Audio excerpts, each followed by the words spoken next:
Hey, hi, hello, friends. How is everyone? Wait, can you guys hear me? Hold on, let me. Oh God, wait. I have the chat playing in a separate thing, and I unfortunately did not mute it. So sorry if you guys can see all the stuff behind me. Normally, I have my backdrop set up in a different area, but I needed my computer screens, and unfortunately, this is kind of what happened. You get all of the jank. Let me take a look at what's happening in the chat. Hey, friends. Hi, Christine. Hey, Al. Hey, Anastasia. Sasha. How are you guys doing? Ooh, yeah, that live. I've only taken a very brief look at Twitter, so I kind of know what's happening, but not really. So I'm not gonna comment on it until I've had the chance to watch it. It is available. It is out there. The truth is out there. So if you guys are interested in actually checking it out, you probably can. Hey, Charlie, what's up, girl? So yeah, if you guys are interested in checking it out, it is out there. It's probably somewhere on Kiwi Farms, though I don't. If you guys know me, you know I'm not the biggest fan of Kiwi Farms. I'm like, people there are scary, man. They like dogs and crap. That's just not my. That's not my bag. I don't do that. I can't. Yeah, I can't deal with that. Okay, so if you guys have watched the previous video, the previous weekly Chantal video that I did on my channel, I only managed to cover about half of her week, and it was a lot. She'd done a lot, and I unfortunately was not really able to cover as much as I would have liked in that video, so I figured I'd split it up, and I was going to do a recorded video, but in the spirit of Chantal, which, given the amount of drugs she's doing, unfortunately might be sooner rather than later, I figured I'd just come on live. That was a little snide of me. I probably shouldn't have said that, but okay. First thing is first. I don't know how much I'm going to focus on this guy because they've already broken up. And as much as I don't think the breakup is going to stick, I don't want to get into it in case I'm wrong. It's just like wasting everybody's time. Now, as for why I don't think the breakup will stick, if you guys have ever been with like a manipulative type of a guy, you'll know that a lot of times they will, you know, threaten to break up, leave you in this like funny middle place, and then they'll come back a few days later and be like, you know, fine, let's give it another chance. And it's a tactic. I've seen it used a few times. Hey, Breely. I don't think I'm saying that right, but hey, Breely. Hey, Milk Tea. Hey, Yvette. Hey, guys. And so I think that she's going to reconnect with him. I think she's going to reach back out. She's going to feel bad. She'll be like, oh, you know, I'm sorry. What did I say? Can I make it right? And I don't for a minute believe that she broke up with him. If you guys remember, there was a live that she did, God, 1 week ago at this point, where she said something about how she broke up with BB. And that's not how it happened, right? The most charitable way we can describe that breakup is that it was mutual. That she and BB, you know, had a conversation, and BB said, yeah, you know, I really want kids. I don't know if it's going to work. And then they broke up. A less charitable definition would have been that he wanted to break up with her and he just waited until she said the words out loud, right? I don't think that's a particularly controversial issue. And I don't know why she's trying to go back and rewrite her own history other than to just try and make herself feel better about the fact that she got broken up with after a really long-term relationship. Like, that thing can be hard. Like, absolutely, no judgment there. But I didn't like the way that she was like trying to like low-key kind of gaslight us into thinking that something happened that didn't happen. I don't like throwing that word out there a lot because I feel that gaslighting is a very overused term, but genuinely. I think if he calls, she'll go back, but I would hope, particularly after the live she just finished, that she wouldn't seek him out. But she's done stupid things before. Yeah, I don't know. I haven't seen the live yet, so I don't know. But I think if he wanted to reconnect, she'd be, you know, willing to give him a second, third, fourth, fifth, seventh chance. We've seen that like with Nick too, just recently, right? Like, he ghosted her, he wouldn't respond to her, and still every single time he would like text her back she'd be like, oh yeah, sure, let's hang out, let's, you know, do something. And even I think the last time she mentioned him, which I want to say was in the live weigh-in video, she's like, well, if he wants to like connect with me now, he's going to have to chase me. And I was like, girl, why? Why would you give him that opening? He clearly is just stringing you along. Like, why deal with that? Why give him the option to break your heart? Like, it just seems so ridiculous to me. She just confessed to coke, Molly, and meth on the same night. Oh my God. Okay. I am trying not to say that I am surprised that she hasn't managed to unalive herself already. That is ridiculous, especially given the fact that she's on a myriad, a virtual cocktail of other like drugs, you know, like prescription drugs, not the illegal / legal kind, just like prescription strength drugs like blood thinners, hormone replacements, X, Y, and Z. And the fact that she's still out here doing a massive amount of illegal drugs is just scary to me. Talking about, yeah, she deleted the live. I'm very thankful. There's a couple people who reached out to me and told me that like it is available. You can find it if you're willing to like do a little sleuthing.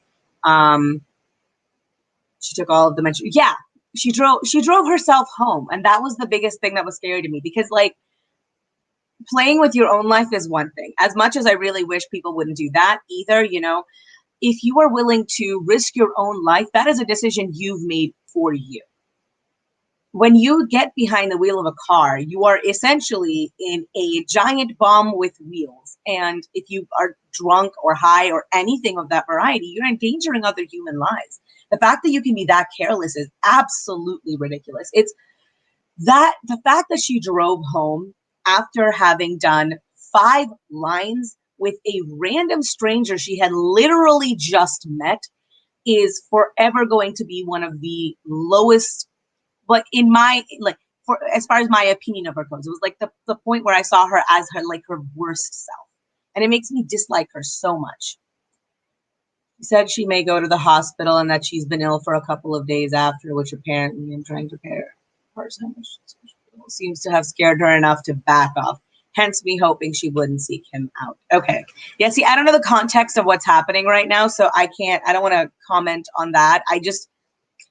The way she phrased it in her previous video was that she's like, yeah, you know, I don't know. I'm going to kind of, I like him, but I don't know. And I don't know. She seemed really weird about it. And the way that she phrased even her breakup made me kind of doubt that she was the one who broke up with him and more that he broke up with her. Oh God, I look so yellow.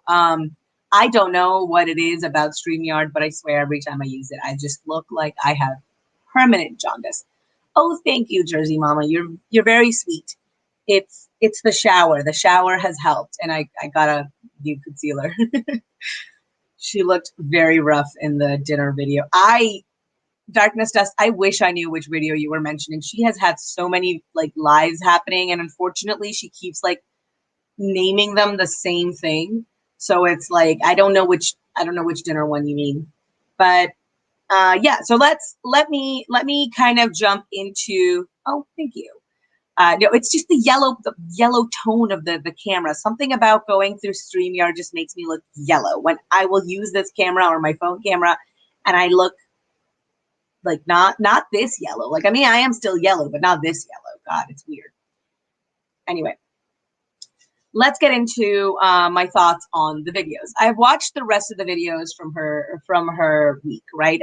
There was the live weigh-in video followed by I Have a Boyfriend, which I think is most concerning. And then her, I think she did a couple of Get Ready With Me videos. And most of the videos in there's a couple points here and there, but I don't really think all of that is very important. It might be the contrast saturation. Then before I go live again, I will poke partner and see if he would be willing to come help me fix this, because I literally don't know how to do anything. I am so technologically illiterate. It is actually hilarious. But I'm like still trying to learn how to use Streamlabs. So I'm hoping that I can I can figure that out a little bit better too, and then have just like inserts for the video that I actually want to show you guys as well, like the clips from the video. Karate Joe is back. Someone has a very low opinion of themselves. Okay, all right, well then. Okay, let's get into it. So I'm going to give you the timestamp so that you guys can go check it out. It should be around, the second mark might be off, but like it should be around there, the comment in particular that I'm talking about. So if you guys want to go and actually check, like look through or something like that, you can. I don't want to seem like I'm taking her out of context. And if I have, I'm more than happy to admit that I'm wrong. I don't want to ever be that person who gets stuck in their position and can't change my mind. Okay. So she has lost about 30 pounds, sorry, 40 pounds almost now, 35 pounds. So she weighed 365.4. And that's not as big of a loss from the last time that she'd weighed in as one would think.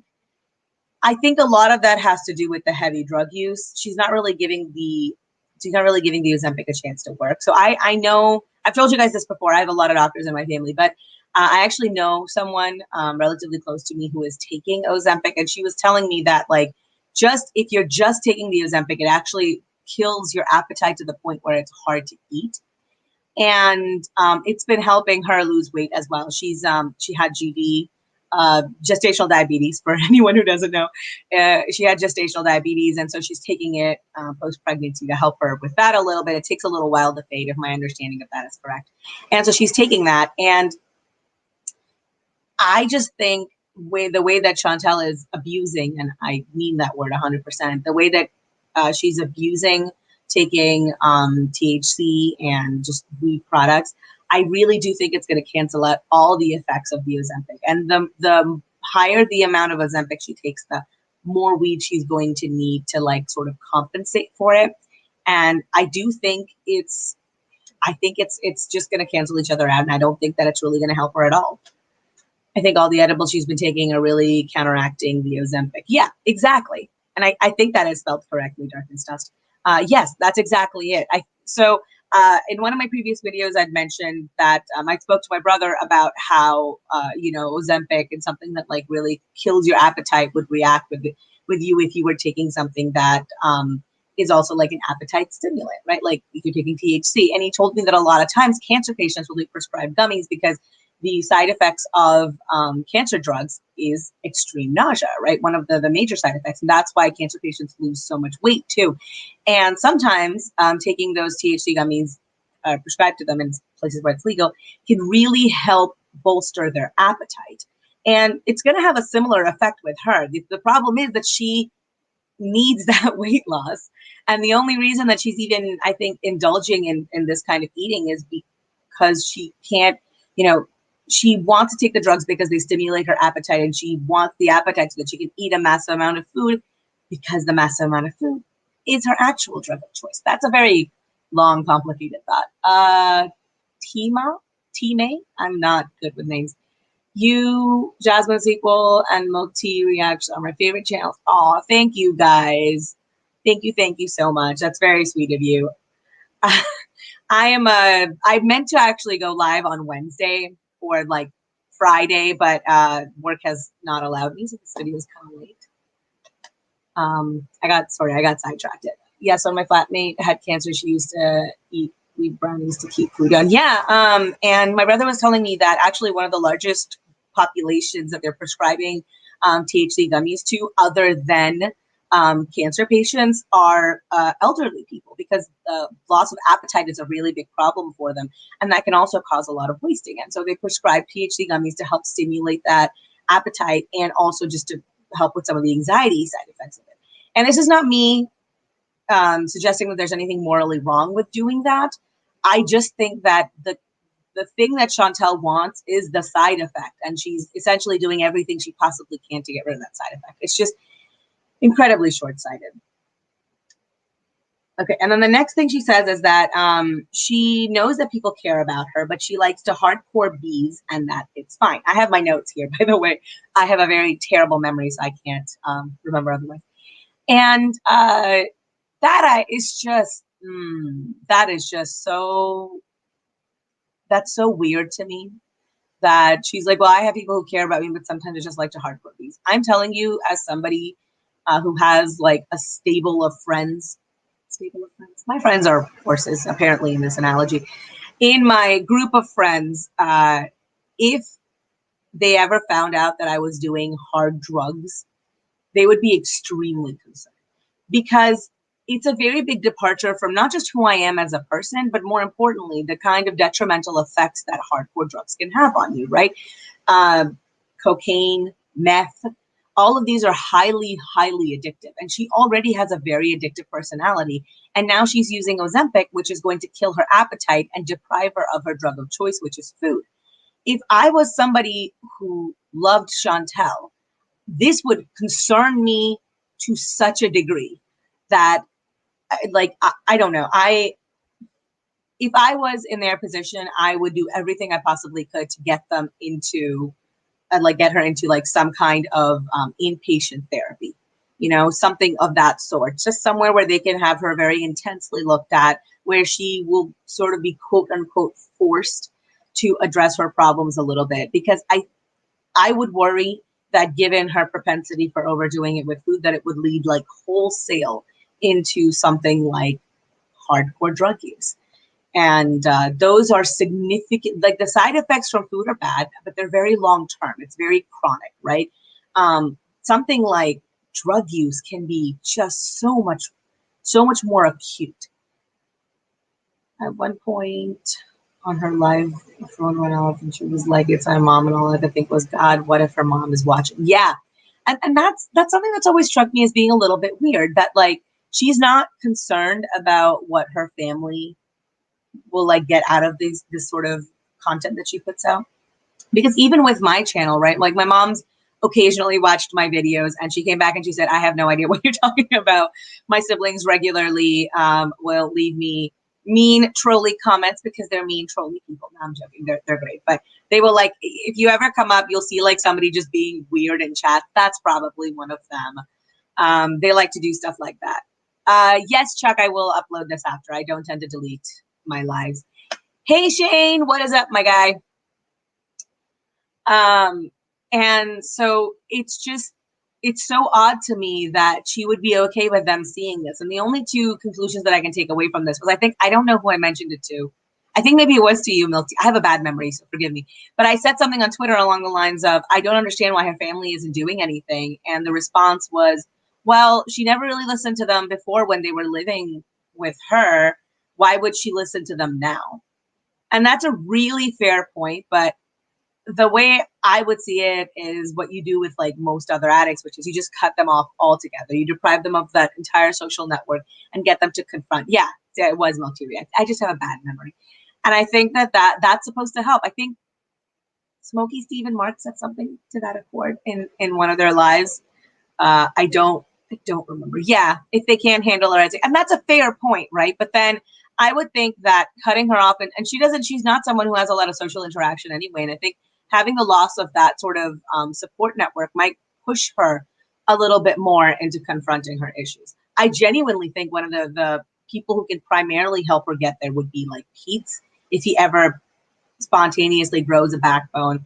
I know that a lot of surgeries are currently on hold in Canada, but I do think that they'd make an exception for him if they can find someone willing to donate a backbone to him. She's been making their lives difficult since she was a kid, probably waiting for her to self-destruct. I don't know. I don't think that's true. No. I don't agree with you at all.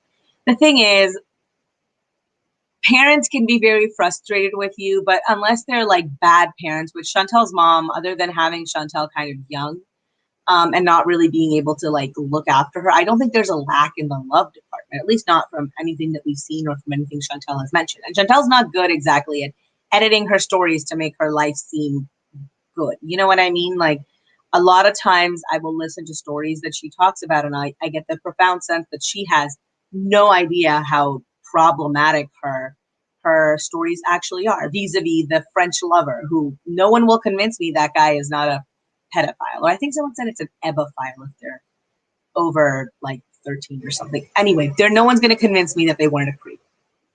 No one will. And I think that she was taken advantage of. And that's what I worry about with this guy. Guys honestly like him, right? Chantal is a very socially vulnerable person. anyone who spends more than 15 minutes observing her can tell you that she is incredibly insecure and that she would be easy to take advantage of. Maybe it has already been said. Chantal did a live about an hour ago. Yeah. Apparently she admitted that she did meth, coke, and one more thing. I don't remember what it was, but yeah, she mixed a bunch of different drugs. Yeah, her mom put her in behavior camps as a kid. She left. I think Chantal is indeed still in her. Yeah, one of the cool kids. Yeah, I really do agree. Are the French lover and the yes, I think the French lover and the pregnant girlfriend one are two different people. And they're one of the few stories that I actually think are real. She does a lot of her she talks a lot about like various different skeevy guys in her past, but I don't think most of them are real. Like Sloppy Joe, for example. I don't think Sloppy Joe exists. And I think a lot of her stories of like threesomes and whatnot are gravely exaggerated. I don't think they're actually real. But I do think these two people are real. I think that Chantal was at her healthiest when she was in her teens. You know, no problem. Thanks for dropping by, Milk Tea. And Lucy, hey, Lucy, thank you for being here. I appreciate it. Yes, Chuck. Chunk? I'm saying Chuck, and it's not Chuck. Chunk. Yes, it is meth, and she did meth, coke, and one other thing. And I haven't seen the live yet, so I don't really know. But yes. Darkness does. Chantal reminds me so much of my students sometimes in her stories and behavior. She has a lot of Molly. That was it. Molly, and then she drank as well. She has, I think, some sort of like emotional developmental hurdle. I think she's just stuck at that age in her that point in her life. And a part of me can't help but think that maybe it was the grooming and Valen taking advantage of a young person that did this to that young person. Not for a minute do I think that Chantal hasn't actually been through something. No one gets to 400 pounds without having something serious that they're trying to overcome. You know, no one eats themselves to 400 pounds. Like it's not an enjoyable experience by any regard. And I think that there are some emotional things that she needs to deal with. I just don't think that she's dealing with them. And once more, your mental health is not your fault, but it is your responsibility. So I'm sorry that she's going through this, but that is not an excuse to not do anything about it. And then on top of that, just be a shitty person to other people in general, which, oh my God, do I have a lot to say about her just seeing all these people during COVID. Meth is big in Canada. Oh, I did not know this. I did not realize that meth was such a problem in Canada. She's going to accident lady. That is my concern. She is very, like social pressure is something that she's very susceptible to. This was most easily, I think, observed if you guys watched the entire saga with Jen back and forth, where she started the night with being a little bit upset at Jen for having said something. And then she just like worked herself into a fury. And it was more because people in her comments were egging her on. And it's the same thing where she went to this guy's house and she's like, well, I only ever do it at parties. What do parties have? Large groups of people. What did this place have? This guy who she really wanted to have sex with. And so he's like, maybe do some hardcore drugs with me. And she's like, okay, you know, like that kind of, I don't think for a second she was there and she was like, oh yeah, you got hard drugs. I would like to do some, please. I don't know how these conversations work. You can't tell I've never done a hard drug in my life. I am a weak person when it comes to stuff like that. I'm not gonna mess with it. I have an addictive personality myself. I'm not even gonna take the chance that I could potentially get hooked on something. Not gonna be me. Is she still pretending she wants weight loss surgery? Can you imagine her even attempting to pass the pre-screening process while doing all these drugs? Yeah, this is the thing that concerns me the most, I think, about her, is that a lot of the choices that she's making are going to end up impacting her liver, which is already in trouble. And if she ever needs a liver transplant, like she will not qualify. Between her history of drug use, admitted history, by the way, the internet is forever. Between her admitted history of drug use, her overall just food addiction issues and mental health issues, her difficulty that any kind of surgery like this would actually be when it comes to her. Hey, Callie, and thank you so much for the super chat. just her history of drug use and everything makes her the least likely candidate I think I've ever seen to get approved for a transplant. She would never qualify. And like, I checked with my brother, this is not just me talking out of my ass, and he said that the qualifications are they're varied when it comes to different organs. So he can't just say at the top of the, just like that, but more than likely she would not get approved just simply based on her addiction issues with food, nothing else, just the food would disqualify her because she'd eat herself to that situation again. Her naivete is going to get her in trouble. She wants to be the cool girl so bad. Yeah, the thing about that's always appeared a little weird to me is like, okay, don't you get to a point in your life where you're just like, it's fine. I'm not the cool girl and it's fine. Like, I was never the cool girl. If you can't tell by my incredible nerdiness, I was not the popular kid in like high school. And that's fine. That's just not, it's not who I am. I'm never going to be that way. And I don't understand why she's still clinging to that. Like, she's not in high school anymore. Who cares if you're not the popular girl? There's a ton of people who don't like me. I'm not the biggest, the fastest growing of the reaction channels. I'm not the most popular. And that's okay too. I'm not for everyone. And I think that's totally okay. It doesn't even make you a bad person for not liking what I have to say or not liking me or not liking like anything. It doesn't make you a bad person. Not everyone has to like me. And I don't understand why at almost 40, she hasn't internalized that at all. Like, don't you, members of the chat who are old, that came out wrong. Members of the chat who are in their like mid to late 30s and 40s, please tell me, doesn't it get easier after high school? Like, I'm not at that point in my life, so I don't know. But don't you just get to a point where you're just like, it's fine. It is, I am who I am. It's just, it is, you know? I'm sorry. I'm sorry, Darkness Does. That came out wrong. This is why I like to have pre-recorded videos where I can edit out all the bits of me being an idiot. Let's see.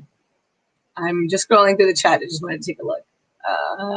When she and Amber talk about weight loss surgery, I get nervous. They won't pass the screening in US or Canada. Yeah, that is a concern that I've also had. I just think that weight loss surgery, there's two components of it that are potentially problematic. The first one is, to me at least, the first one is that whether or not they pass the psychological eval and whether or not they would survive the surgery. And I think that, honestly, I think they're going to get turned down a lot more because they're not going to pass the psych, which is, I think that's where they should get turned down. But I think the reason why people will perform the surgery is going to be because how difficult it is to actually do that kind of a surgery on someone of that weight. There's a reason why I think Dr. Nowzardan is like so incredibly famous. There's not a lot of bariatric surgeons who want to do surgeries on people who are like that heavy. Okay, let me read some of the comments that I asked for. She's a liver, she's a mess. You're not supposed to. Yeah. It not 30s, but it does get easier after high school. Right. Like that was my experience too. Like I was never cool in high school. That was not even like a vague possibility for me, right? I was a little bit chubby. I was incredibly nerdy. I had very weird, unique hobbies and likes, some of which I still have to this day. Fun fact. Me and my friends used to do this thing called Garlic Day, where it would just be like over a long weekend. We would meet on the first day of the long weekend and just eat like a crap ton of Italian food, but with like overdose on garlic. I don't know why we did that. It wasn't even like, some parts of it weren't even enjoyable, but like you would need the long weekend because you would just sweat garlic. But just weird stuff like that, right? Like I think I went to every single Harry Potter book's release at midnight and stood in line for the books to come out with friends. So it's like I was not cool. That was not on the cards for me. But then like I got out of high school and I went on to university and I'm like, I have found fellow nerds. And then it was never really an issue anymore. Chantal, mostly because she doesn't seem to wish to get better. It's okay, Moki, I don't think it's that she doesn't want to get better. I think Chantal seriously lacks the ability to actually like to comprehend what it takes to get better. And she has this really weird idea that like healthy people only eat like salads and like green smoothies. And because she has this warped idea of what health actually is, she can't imagine that she could ever be happy there. And then also, you know, she's not willing to confront any of her psychological problems. My laptop is set up in a very janky way, so it is going to move a little bit. And I apologize for that, but very little I can do about it. How old am I? Old enough to vote. And I did. Fun fact. It was an experience. I don't know. I don't like disclosing personal information. I hope that's okay with you guys. Just there's a lot of weird, scary people out there. I just turned 30 and I can honestly say I had zero issues going in public looking like this person living my best life. You know what? The pandemic has really given me the ability to be my best disgusting self and like just be happy in it, right? Like I still put on like a full face of makeup almost every day because that's just who I am as a human person and it's very therapeutic to me. Oh no, that wasn't a rude question at all. I just don't like putting information that's like personal about me like that out there because I'm scared people are going to use it to like dox me. And I don't know. I don't want to deal with that. I don't want to deal with that. Did my internet just die or, oh, I hope not, Darkness Dust. But that comment was repeated twice, so maybe. I completely lost my train of thought. Okay, let's move on. Let's talk about her second video. So that's all I had to say about her first video, that, you know, she has lost a little bit of weight and that she's hardcore beezing. Oh, well, there was one more thing that stuck out to me. She said at some point, she's like, I'm nearly 40 and, you know, why is that important? Why do people keep saying that I have to act my age? To which I will agree with a little bit. I think I felt a similar way about this to when people were saying, you know, well, Kim Kardashian is now a mom. Why is she still doing stuff like this? And your age, your whether or not you're a mom, none of those things really have very much to do with who you are as a person, right? They're just aspects of you. I do think, though, that the fact that she's still so neurotic about how people perceive her says something about her, like on a psychological basis, though I don't think there's anything particularly wrong with being an immature person. I'm an immature person, fun fact. I don't take a lot of life very seriously, and I think that kind of makes me a little childish. And I think, you know, it's who she is, it's who I am, it's who everyone is. It's not that it's a moral failing. It's just that she is, some of the behavior that she exhibits is more suited to people who are in their teens. And the reason it's more suited to people who are in their teens is because they're facing intense interpersonal pressure from being in high school all of the time. And the fact that she's no longer in that environment and she still exhibits those behaviors is a little concerning. Look, being in your 30s doesn't mean you should have to be a dowdy housewife, but you should look at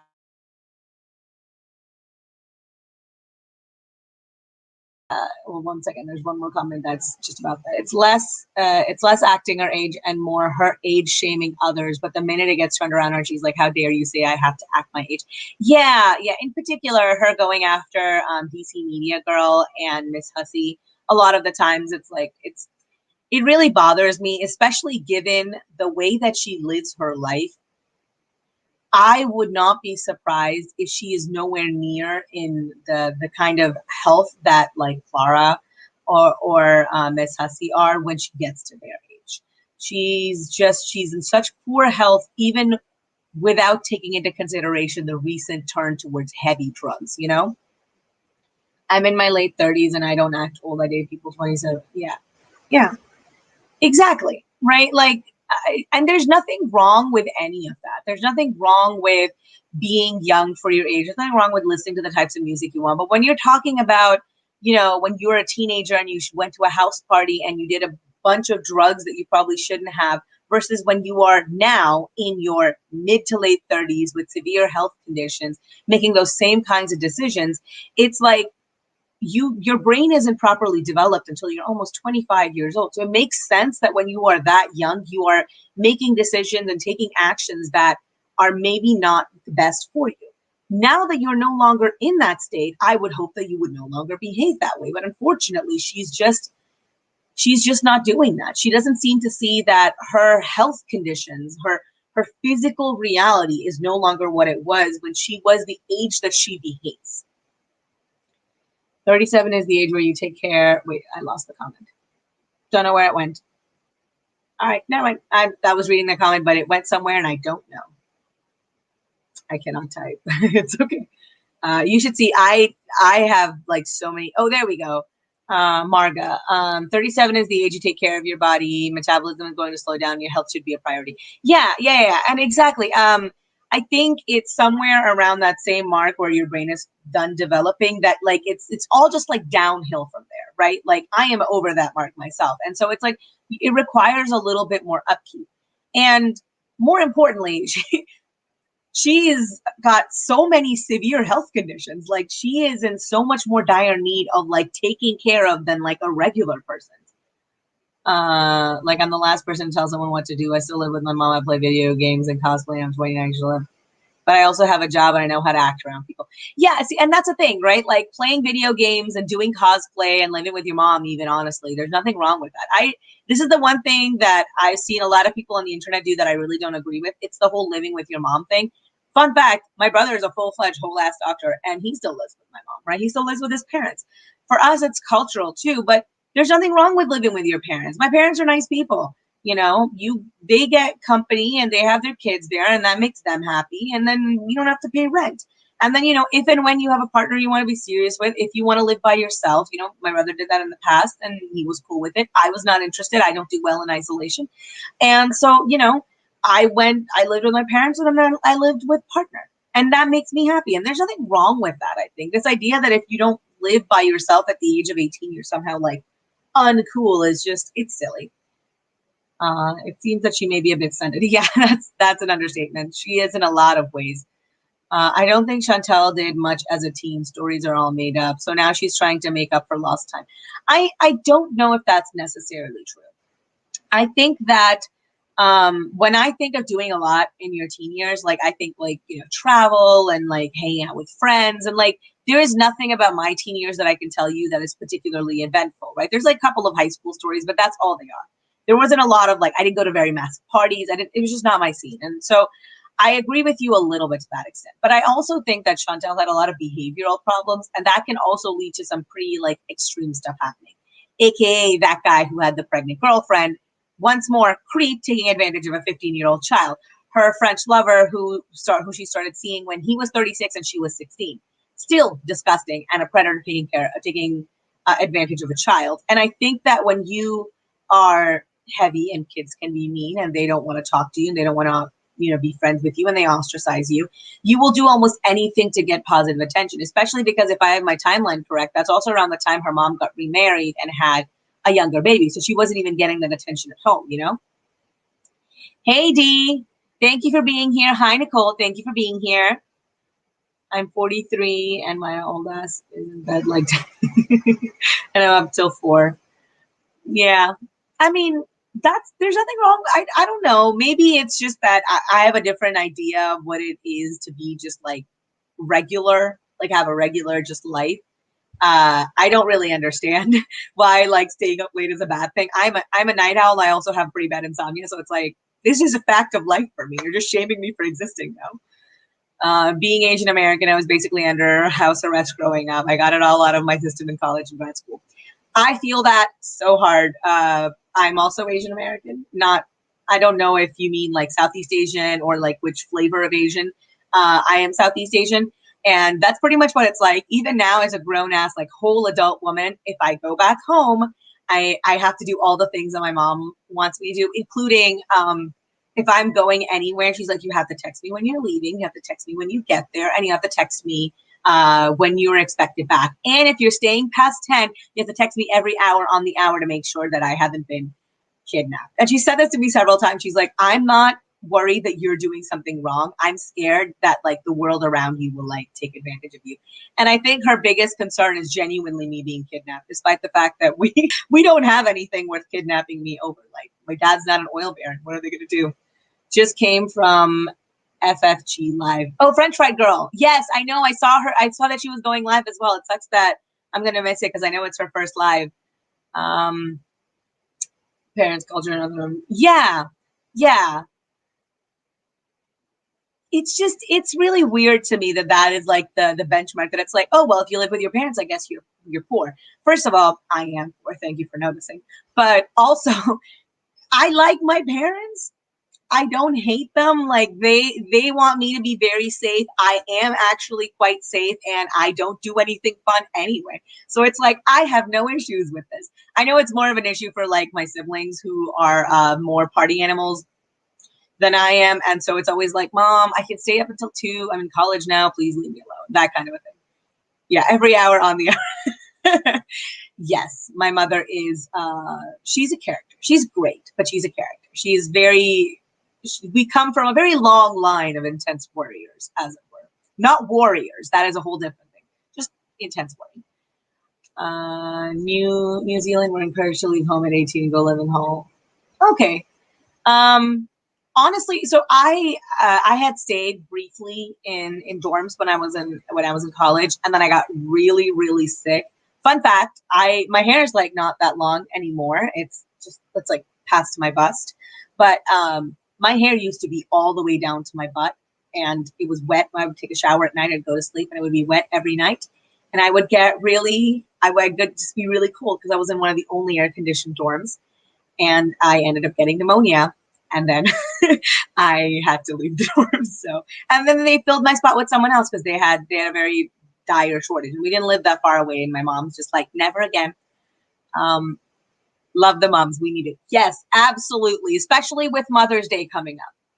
Asians also take care of their parents and elderly. Yep. Yeah. That's a big thing for us too. The idea that my parents would go into an old folks home is like, absolutely not.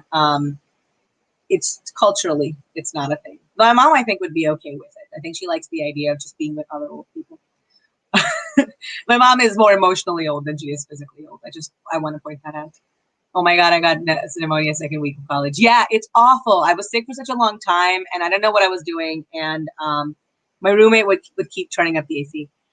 Thank you for the super chat, D. I didn't even say that. I'm so sorry, but thank you so much. My family came from southern part of the U.S. World War II. Kids understayed at home until marriage or lived on the same property. Yeah, that's pretty much how it is with us too. But it's not like culturally, it's not like a negative thing to live with your parents. That's the thing. I think culturally, it has to be more socially accepted. Okay, I've gotten way off topic because we just started talking about moms and cultural expectations. Let me get back into the lives. Okay, so we're going to talk about her second live, the second video that I want to talk about, which is I have a boyfriend. I found this video so incredibly triggering. So incredibly triggering. See, there you go, Darkness Dust. It's a reminder. It's coming up pretty soon. I think it's in like 2 weeks. So buy your presents now. I'm so sorry to hear that, T-May.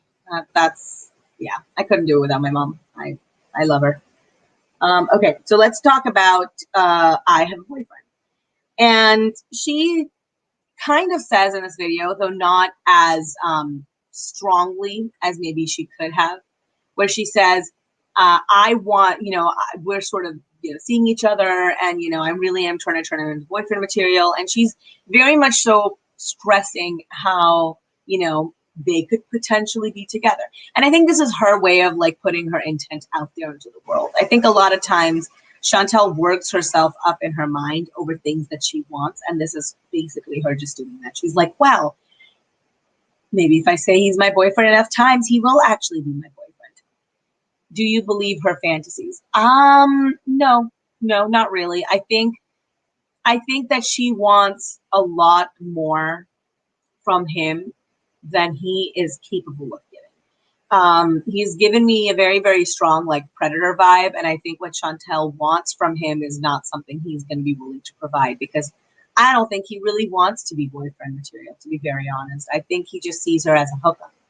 Yes, Chantal said that, she wanted to stay there maybe 50% of the time. And that's the sort of thing that I think she's trying to project out into the world, right? She's like, well, I'll stay here 50% of the time. I'll be there 50% of the time. And people aren't stupid, especially someone who I think is kind of manipulative. They're actually very, very good at, reading you, right?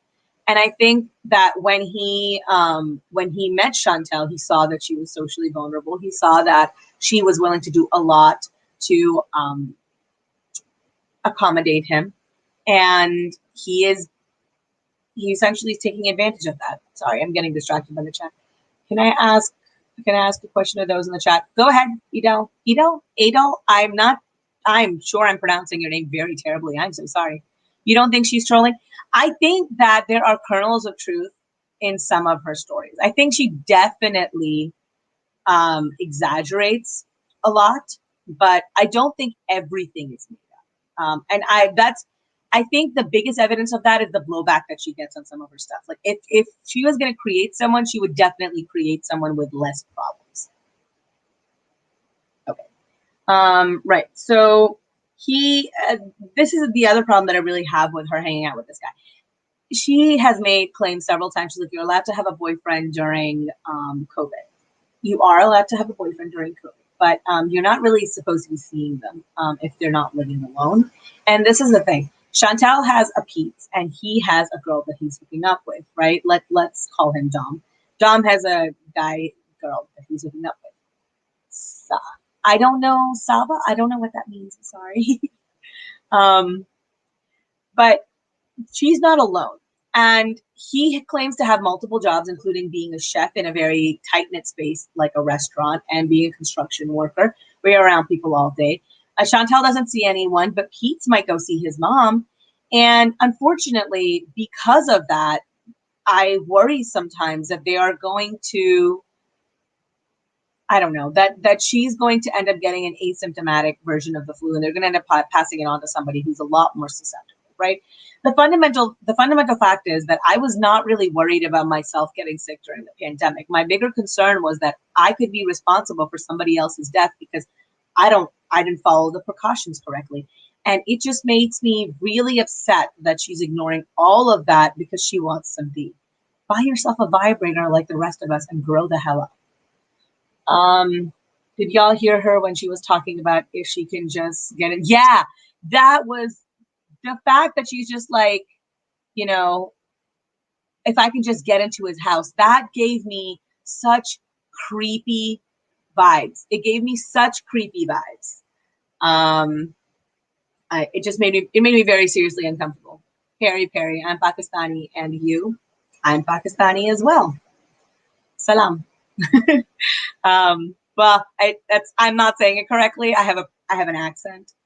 So if you guys actually speak Urdu, you will judge me really hard like my cousins do. So that's a thing that really bothers me. It's just her flagrant disregard for the restrictions that COVID has placed on everybody's lives. She's not an exception to the rule. You are not special. You don't get to break the restrictions placed on everyone because your life is hard right now. It's unacceptable. And then, sorry, I have my notes here, so I'm just going through them because I want to make sure that I mention some of the stuff that I thought about. So another thing that she mentions in this video is that she says that, he, thought that she wanted to have, a multi-partner sex, and that he knows some people who are swingers, and then he showed her like a picture. Oh, thank you for the super chat, Mariana. Marian May. I am illiterate. I swear to God, I am so sorry. But she mentions that she's like, oh, that's why he told me about this other couple that he knows, and that they are, if I ever want to hook up, then maybe, we can do that. I don't. Okay. If someone in the chat is willing to disclose this, I would appreciate it. But from my point of view, if I was friends with someone and say I was a swinger, my thought pattern would be, hey, I am not the best of friends with these people. I don't know if they're going to judge me. Swinging is not generally a lifestyle that a lot of people have embraced. So maybe I don't mention it to everyone. Yeah. And then more importantly, maybe I don't send a picture of my wiener to my friend who has never really expressed an interest in swinging before. It just seemed really weird to me. The entire situation is preposterous to me.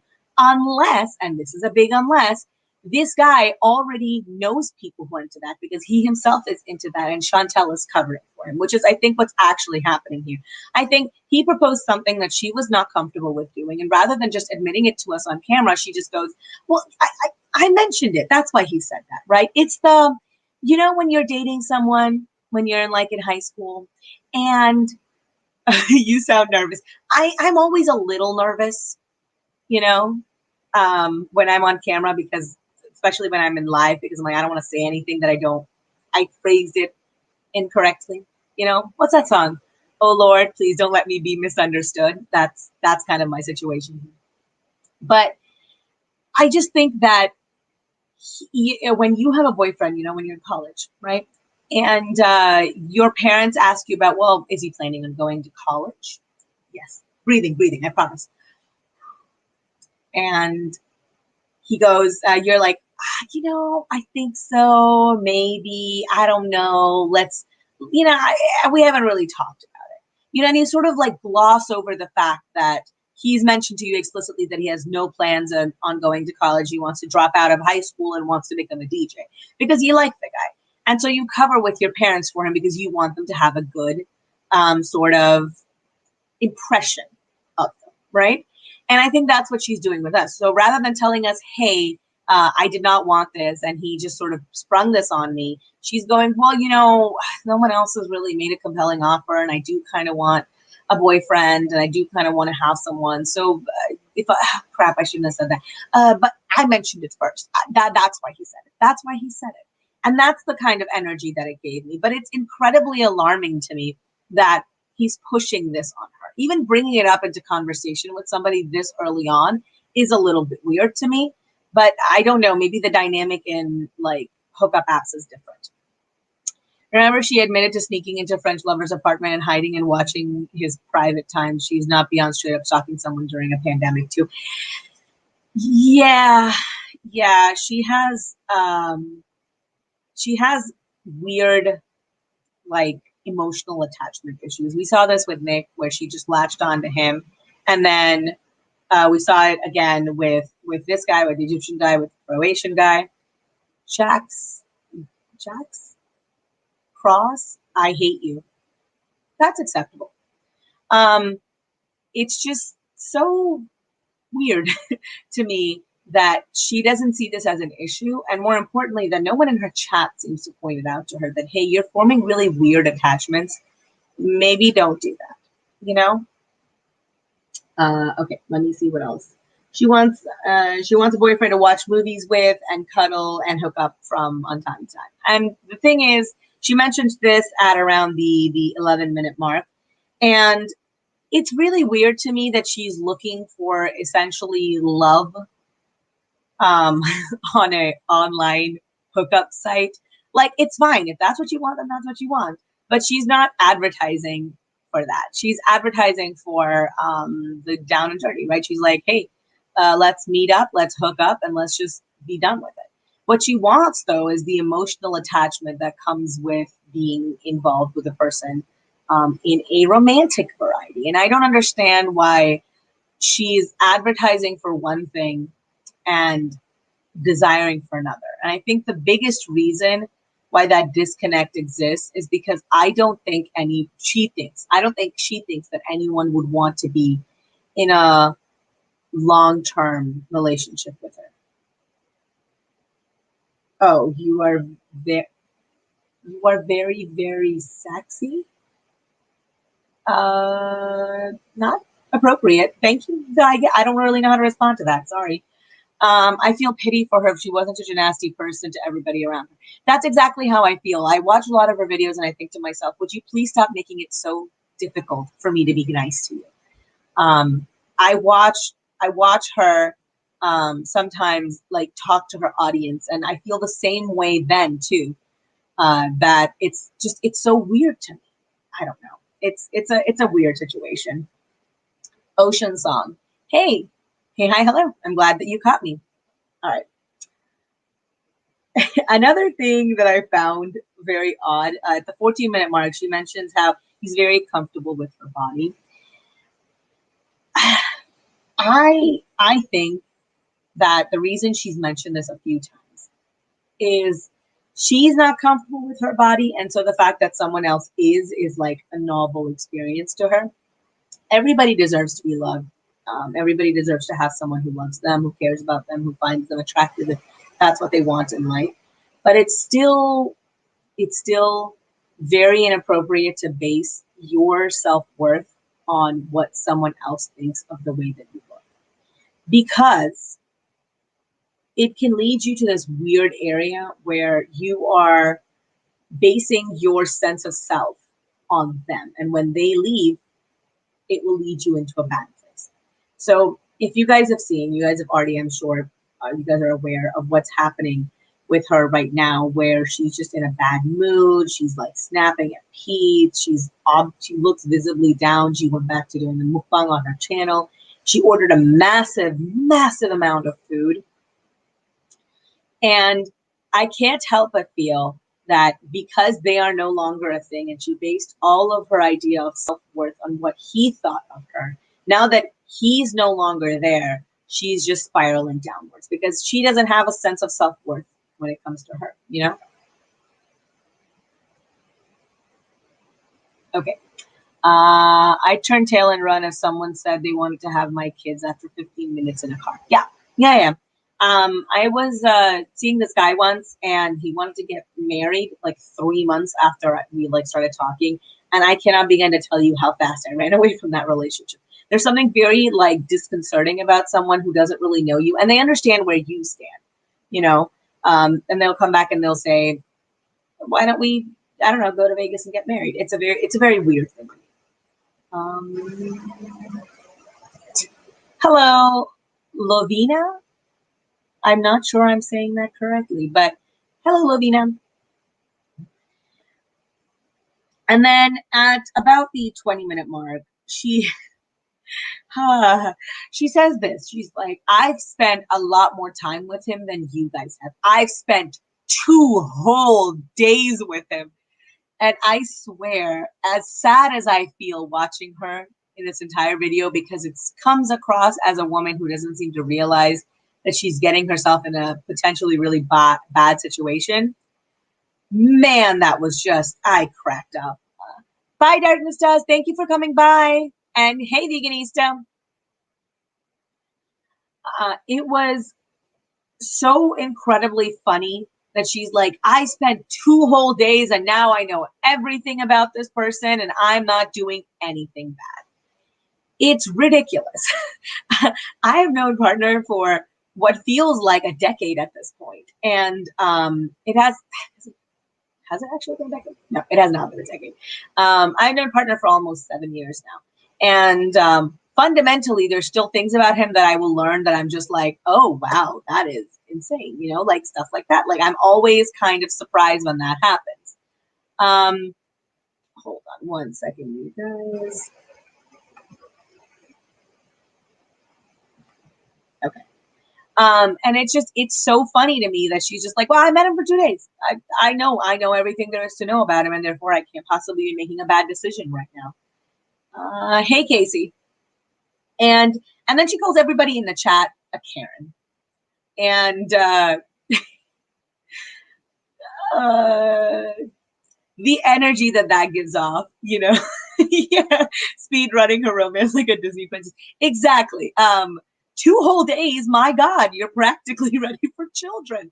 It's so silly. It's so stupid. The fact that she's like 2 whole, it's like, do you hear yourself when you talk out loud?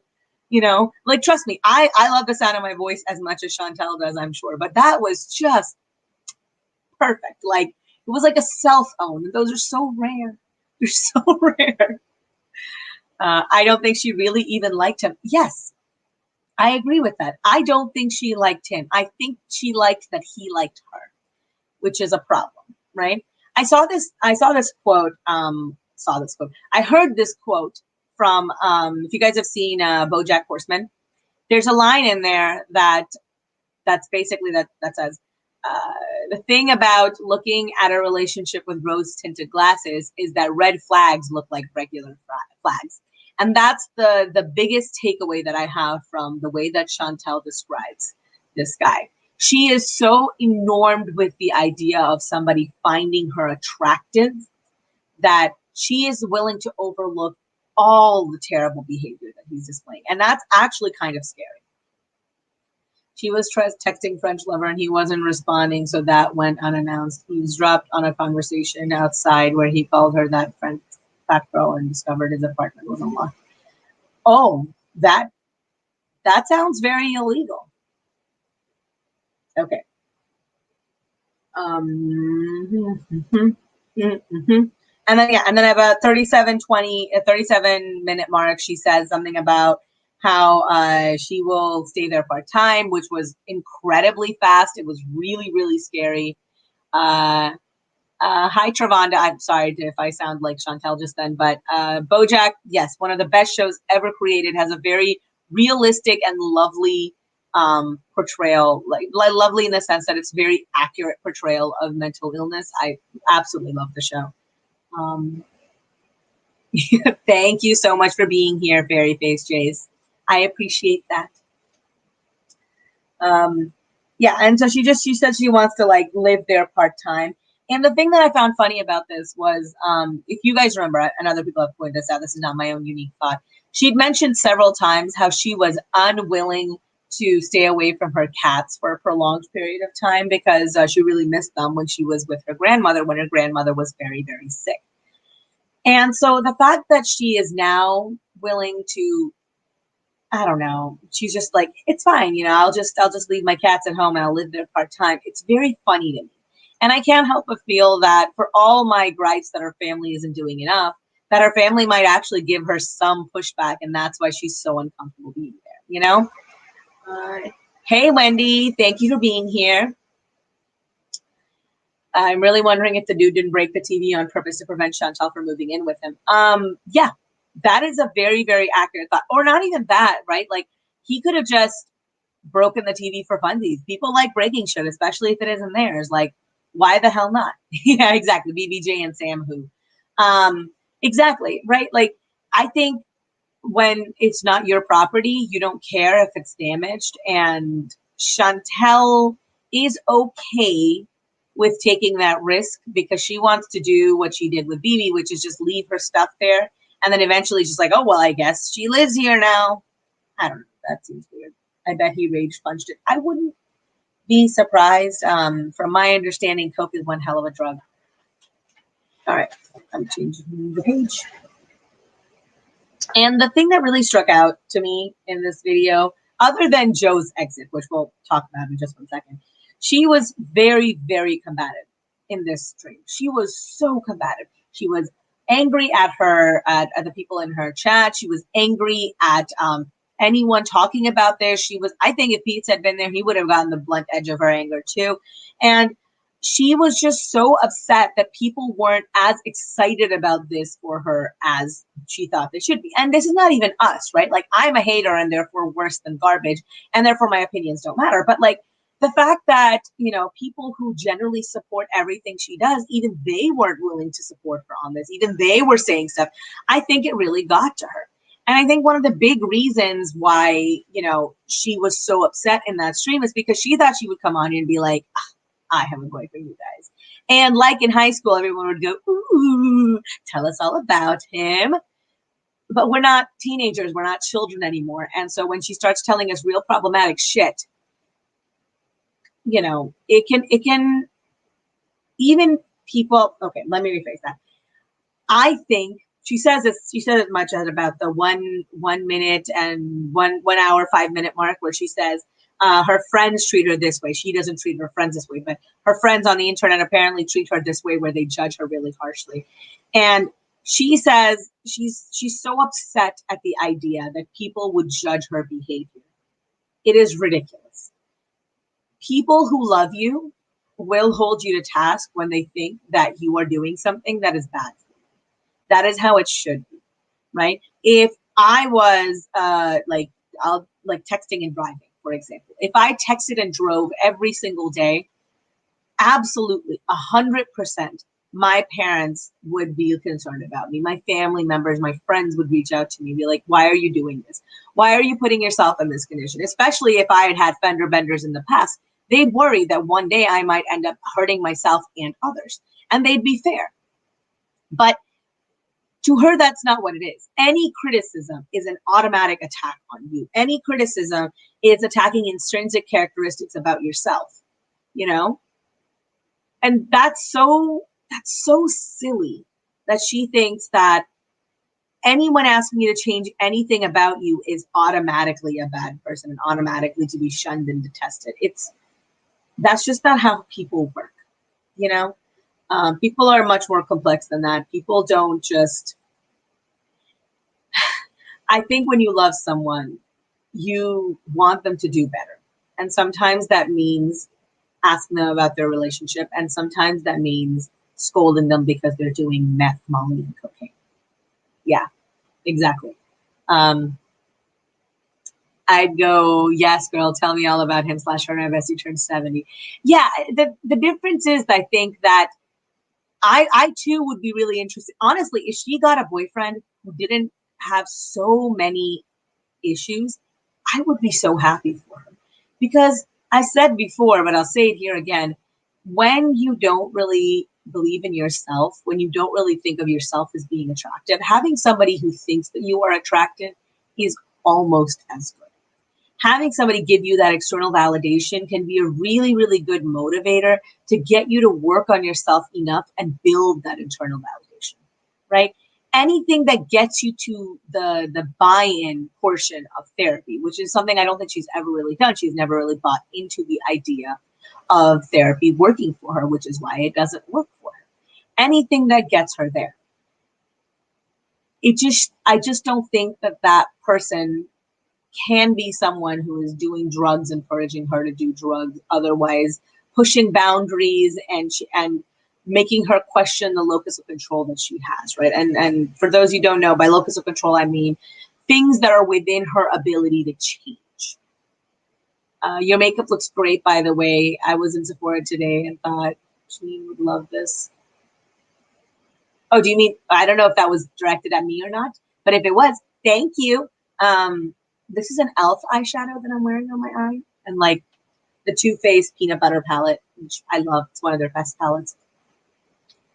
Yeah, sorry, I got sidetracked, but locus of control, by which I mean that stuff that she has under her ability to change, right?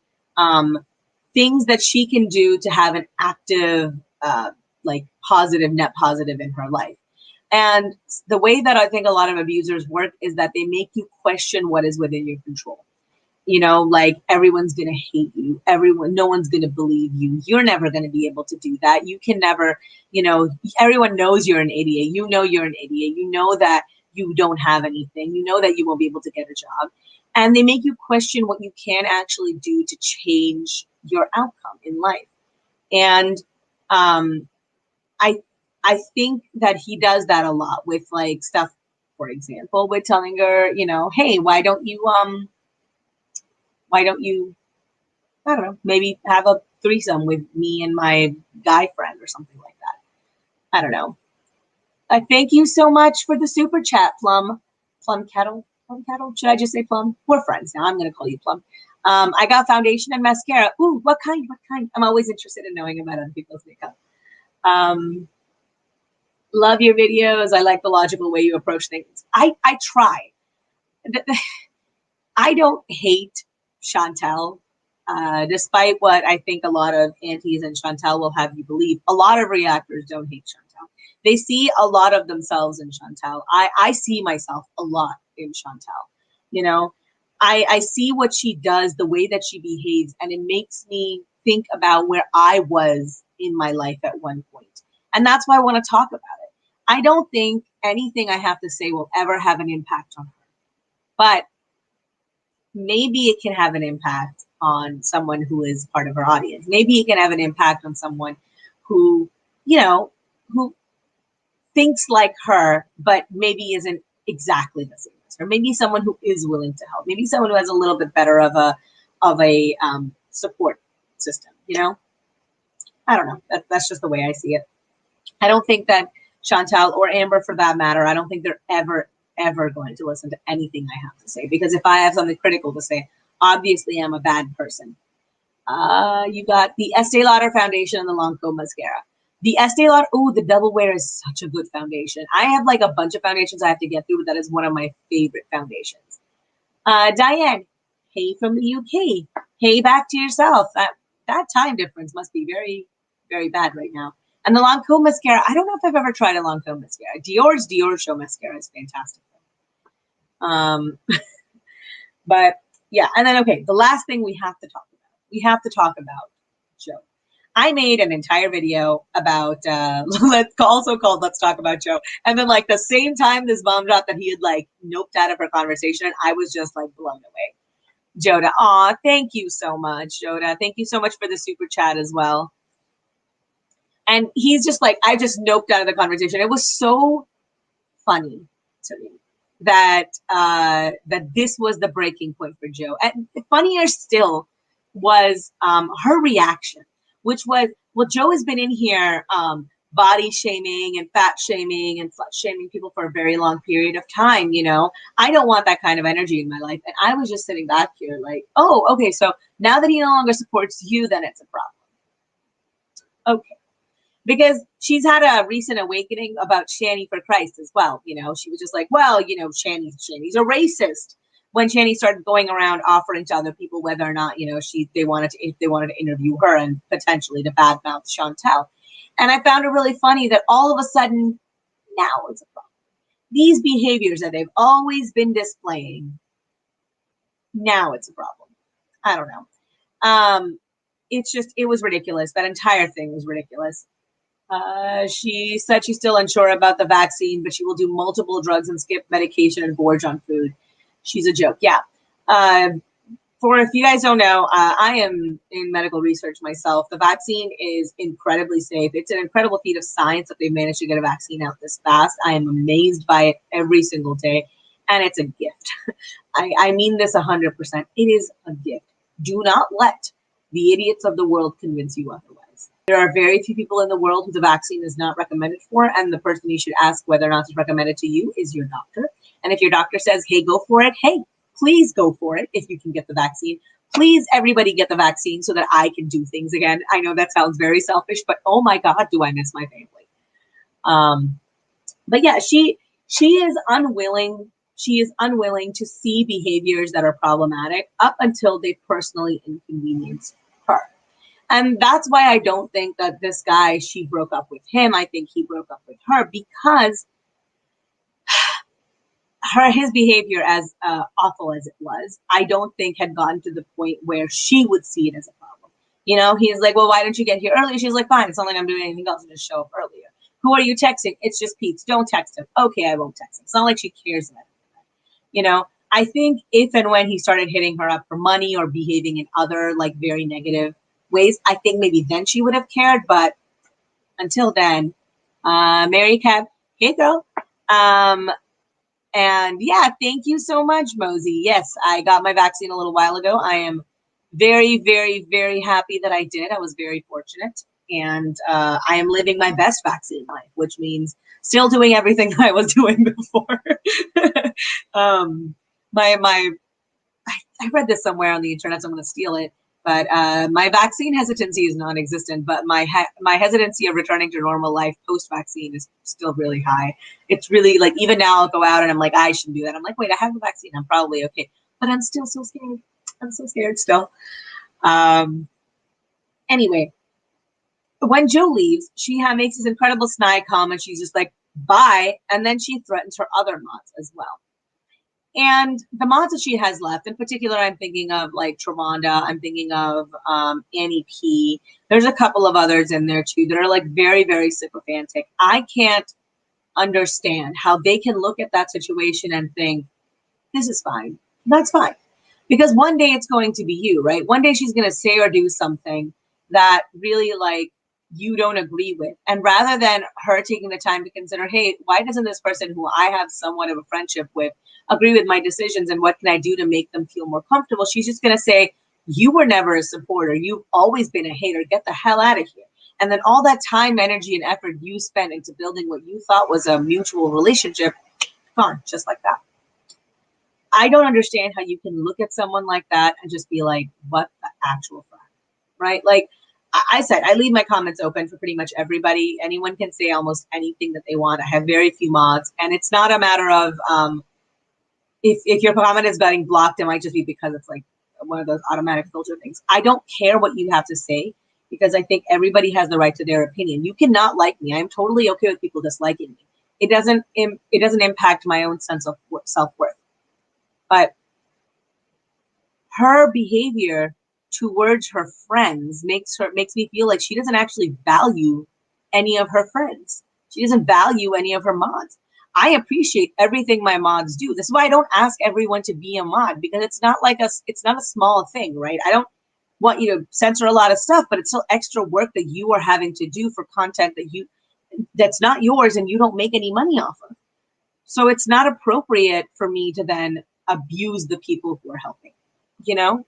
And it wasn't okay for her to have done. I think Joe is a massive creep, but he wasn't wrong.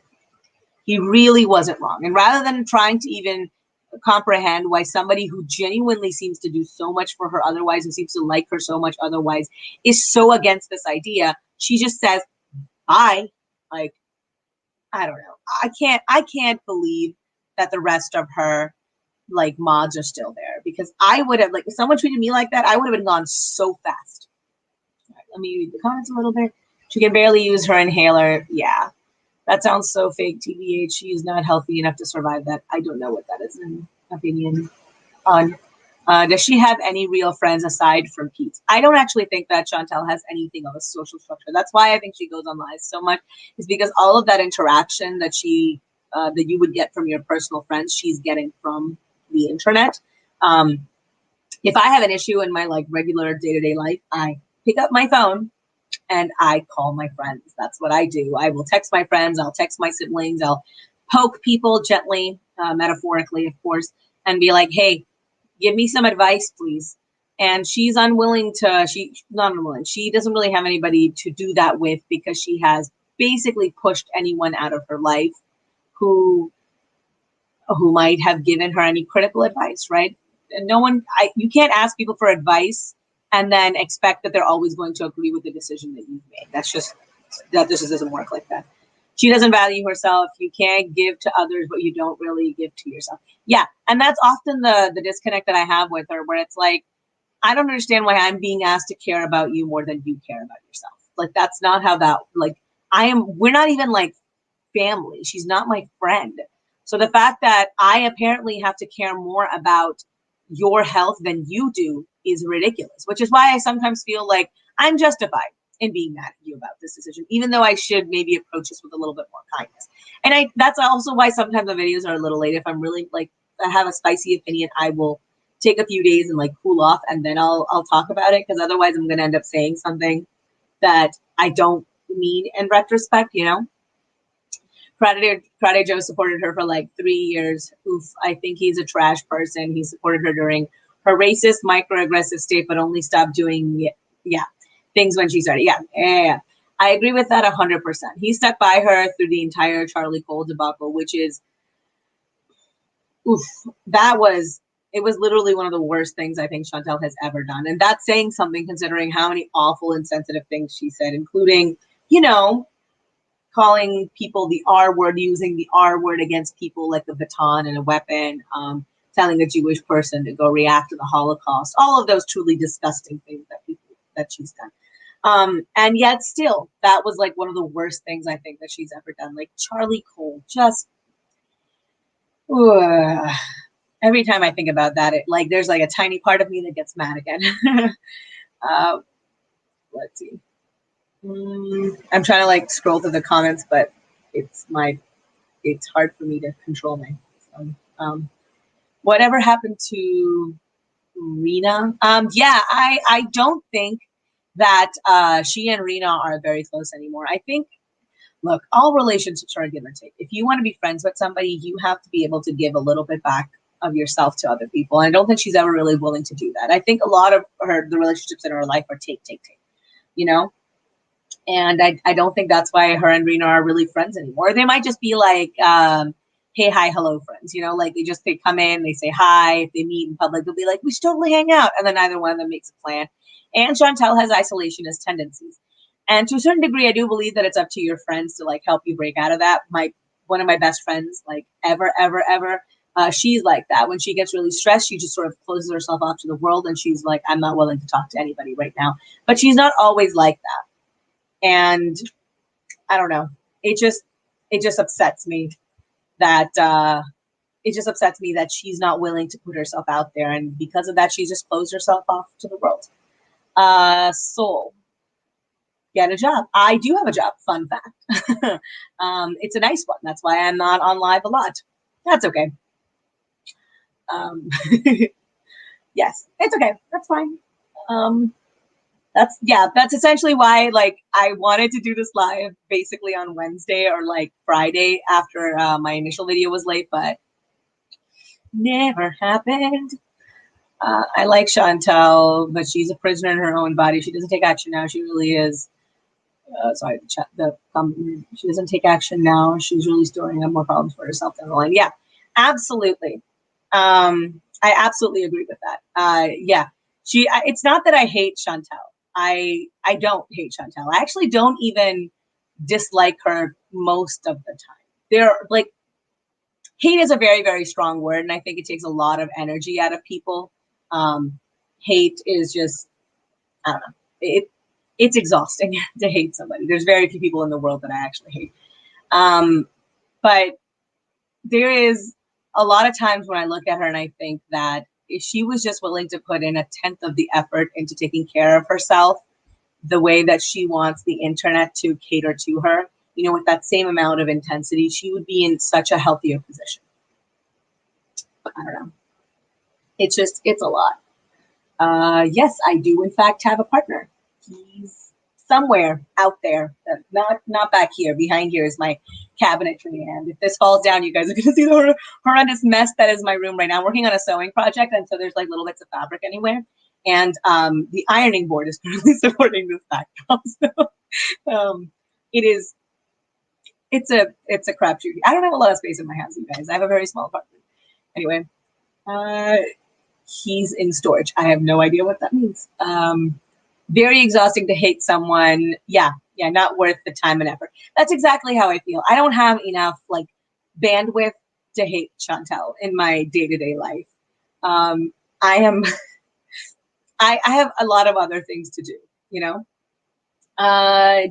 Yes, I do so. I am not good at it. Like with many of my hobbies, I'm ever really going to be like mediocre, but it's fine. You know, it's something. It's here, like I have the sewing machine sitting right here. So I got this lace, if you guys can see. I don't know. It's like so overblown. It's so hard to tell.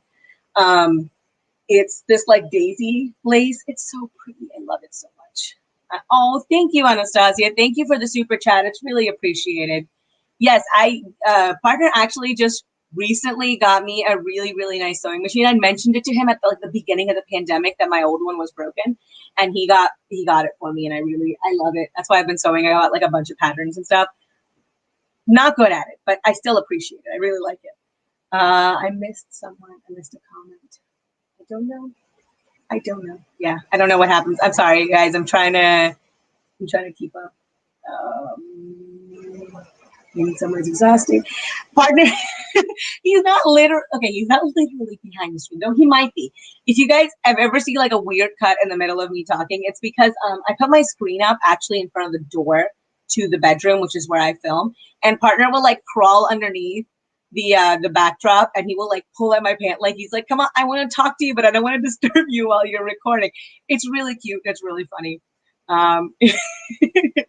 If he was ever willing to be on camera, I'd have him, but he's very big on privacy. Actually, I'm not really a big fan of me mentioning that he exists as a whole, but I'm like, I don't really know how I would cut that out of my life, because like this is another person that I interact with so much, and like I discuss things with him. Like I can't do that. I don't know. Show me ID to who you are. Yeah. I'm not really sure like what proof you would want. Be like, do you want me to hold up like wedding pictures and see like this is where we got married and this is our wedding certificate, marriage certificate. And I'm not gonna do that in either way. I don't really care if anybody believes me. I just realized that I actually don't really wear my wedding ring anymore. This is not a wedding ring. This is a gift that I actually got on my wedding from my cousin. I don't know. It's like an Indian Pakistani thing. You get a lot of gold when you get married, most of which just sits in a bank account. So thank you for that, mother. don't bother. It doesn't matter. Yeah, you can believe me or not believe me. It's like it's everybody's decision. You don't have to, but I don't care. But yeah, so those were all the things that kind of stuck out to me. I know that she has more videos, and I know that she talks about other things too, but it's just like, I don't know. There was nothing in there that really stuck out to me. These were the things that I kind of want to talk about. And I didn't want to focus on the guy too much. I didn't want to focus on Dom. I keep forgetting his name. Dom too much, because I kept thinking, you know, like if they don't get back together, then it must be, it's just, maybe it's for the better. First of all, I really believe that. But more importantly, it's just like, there's no point. There's no point in like me trying to talk about some guy when really the problem here isn't the guy so much as it's why Chantal is picking these people. Oh, a thought occurred to me. A little while ago, and I just forgot to mention it. People who, abusers will pick their victims as much as, and they will pick their witnesses, right? So you will meet someone, you know, say you meet somebody and everyone says they're great, they're great, they're great. And then you have a relationship with them and they turn out to be an awful human being to you. It's not that there's something wrong with you. It's that they purposefully have cultivated an air that, they, I'm sorry, I got distracted. They purposefully cultivated an air that people will believe that, oh yeah, you know, they're a great person. They've picked out people who are like very gullible. They pick out the witness, somebody who has like the victim, somebody who has like very few social connections, somebody that they can abuse. And that's how they get away with perpetuating this sort of abuse. And I think one of the reasons why he wants Chantal and why Chantal is willing to let him treat her this way is, for one thing, I think that his behavior is very like self-selecting. I think there's a lot of people who he would have pinged an alarm in their head immediately when they started talking to him, and they're like, okay, I'm not even going to engage with this guy. Bye. But because Chantal is so hungry for validation, I think she is much more likely to fall victim. And then, of course, on the other side of that, it's also that because Chantal is so hungry for validation, she's also willing to gloss over a lot of the negative traits. And I don't know. It's just so, it's really sad. It's really sad. And I really wish that she cared more about herself. I know I keep saying that, but I'm very repetitive in my live stream. It's fine. If you could share your social security number, your bank account number, and, you know, the soul of your firstborn, that would be appreciated. Yes. Yeah, absolutely. I'll get right on that. Yeah, for the record, a person's self-worth and value doesn't depend on their relationship or partner status. People are so for that. Yeah, I absolutely agree with that. And I really do agree with, you know, like, I find it very funny, in a sad way, that Chantal portrays this image of being this very uber confident woman, while at the same time, she actively is searching out for like any validation from men. It's, no one is going to love you like you deserve to be loved if you don't love yourself. I guess it's like the biggest takeaway from this that I found. And the thing that really hurt me about watching these videos was just remembering being in that state of mind myself, remembering when I felt that way. And that's why sometimes when I say things, it's more that when I talk about Chantal, sometimes it's a story that I'm telling about a story I've seen online, right? It's like playing an elaborate game of telephone.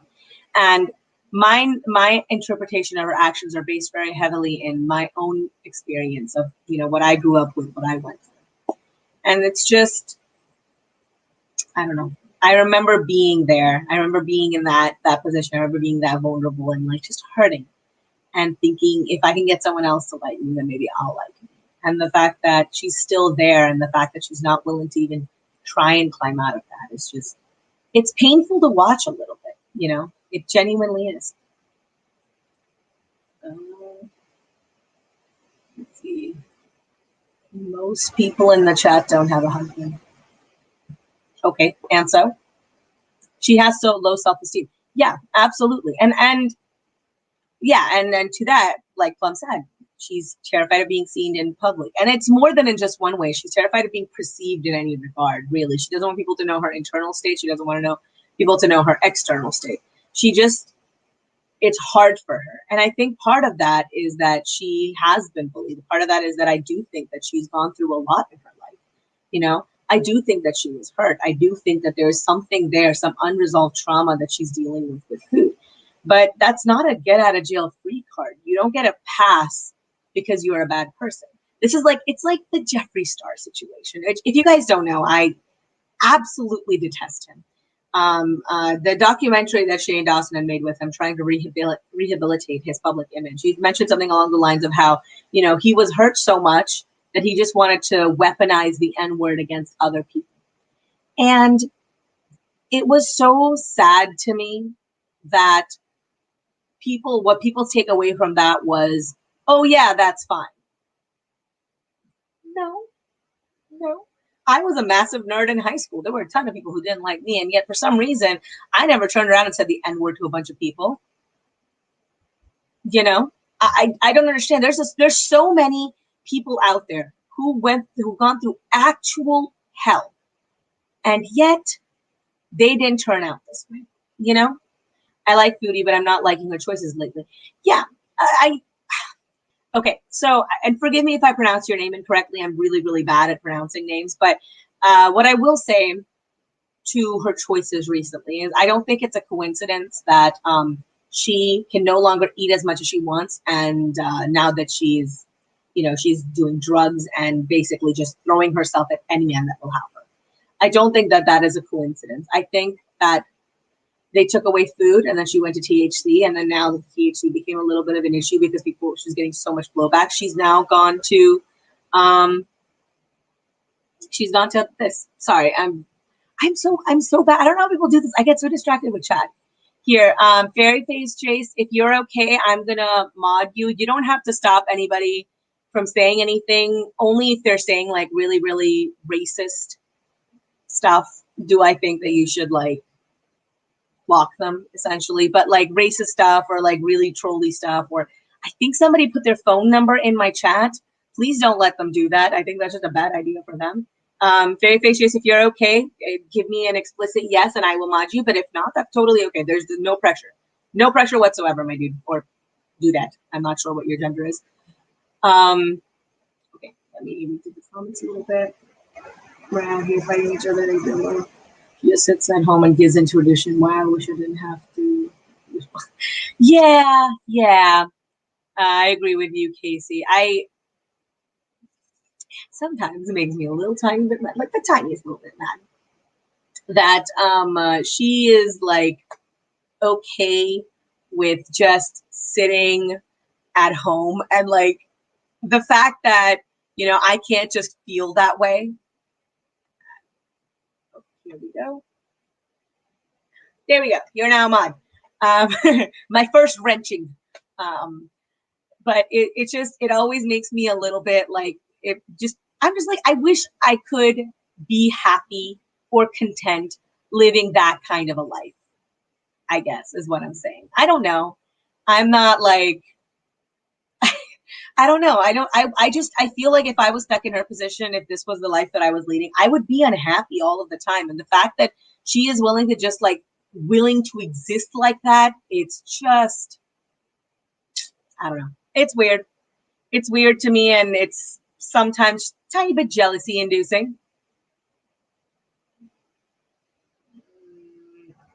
I'm sorry. I think Sue Ann had said something and I missed it. And I wanted to respond to it. Okay.